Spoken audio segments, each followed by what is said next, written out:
ఉక్రెయిన్కు America మరో shock ఇచ్చింది. ఆ దేశంతో నిఘా సమాచారాన్ని పంచుకోవడాన్ని నిలిపివేసింది. ఉక్రెయిన్తో ఉన్న సంబంధాలను ట్రంప్ యంత్రాంగం సమీక్షిస్తోందని ఆ దేశ జాతీయ భద్రతా సలహాదారు మైక్ వాల్జ్ తెలిపారు. అయితే ఇది తాత్కాలికమా లేక పూర్తిగా అమల్లో ఉంటుందా అనే దానిపై ఆయన స్పష్టత ఇవ్వలేదు.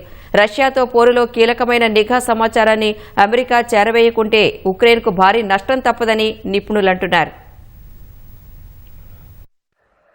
ఉక్రెయిన్కు ఇప్పటికే సైనిక సాయాన్ని నిలిపివేసిన అమెరికా అధ్యక్షుడు డొనాల్డ్ ట్రంప్ తాజాగా ఆ దేశంతో నిఘా సమాచారాన్ని పంచుకోవడాన్ని నిలిపివేశారు. ఉక్రెయిన్తో ఉన్న సంబంధాలను ట్రంప్ యంత్రాంగం సమీక్షిస్తోందని ఆ దేశ జాతీయ భద్రతా సలహాదారు మైక్ వాల్జ్ తెలిపారు. అయితే ఇది తాత్కాలికమా లేక పూర్తిగా అమల్లో ఉంటుందా అనే దానిపై ఆయన స్పష్టత ఇవ్వలేదు. 2022లో రష్యా దాడులు ప్రారంభించిన దగ్గర్నుంచి అమెరికా ఉక్రెయిన్కు నిఘా సమాచారాన్ని చేరవేస్తోంది. తాజా నిర్ణయం వల్ల ఉక్రెయిన్కు 2 విధాలుగా నష్టం జరుగుతుందని విశ్లేషకులు చెబుతున్నారు. ఇన్నాళ్లు అమెరికా అందిస్తున్న నిఘా సమాచారంతో ఉక్రెయిన్ రష్యాపై దాడులు చేసేదని, ఇక నుంచి అది వీలుపడదని అంటున్నారు.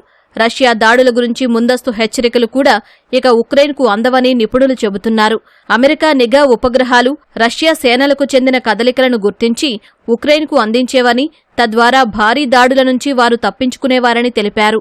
అమెరికా నిఘా సమాచారం లేకుండా పశ్చిమ దేశాలకు చెందిన దీర్ఘశ్రేణి ఆయుధాలను కూడా ఉక్రెయిన్ సమర్థవంతంగా వినియోగించుకోలేదని నిపుణులు విశ్లేషిస్తున్నారు.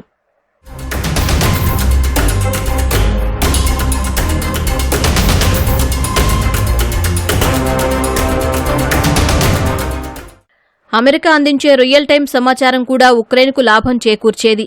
రష్యా నుంచి వచ్చే దాడులను ముందుగానే పసిగట్టి ఉక్రెయిన్కు చేరవేయడం వల్ల ఆ దేశం తమ పౌరులతో పాటు సైనికులను అప్రమత్తం చేసేది. పౌరులకు మొబైల్ ఫోన్లలో హెచ్చరిక సందేశాలు పంపి వారిని సురక్షిత ప్రాంతాలకు తరలి వెళ్లమని సూచించేది. రష్యాలో కీలక లక్ష్యాలకు చెందిన సమాచారాన్ని అమెరికా ఇస్తే ఉక్రెయిన్ దీర్ఘశ్రేణి డ్రోన్లను ప్రయోగించి ధ్వంసం చేసేది. రష్యాతో శాంతి ఒప్పందాన్ని కుదుర్చేందుకు తాము చేస్తున్న ప్రయత్నాలకు ఉక్రెయిన్ మద్దతు తెలిపితే సైనిక సాయాన్ని పునరుద్ధరించే అవకాశం ఉందని అమెరికా జాతీయ భద్రతా సలహాదారు మైక్ వాల్జ్ తెలిపారు. శాంతి చర్చల్లో పురోగతి ఉంటే 2 నిషేధాలను ఎత్తివేసే అవకాశం ఉందని శ్వేతసౌధం వర్గాలు తెలిపాయి.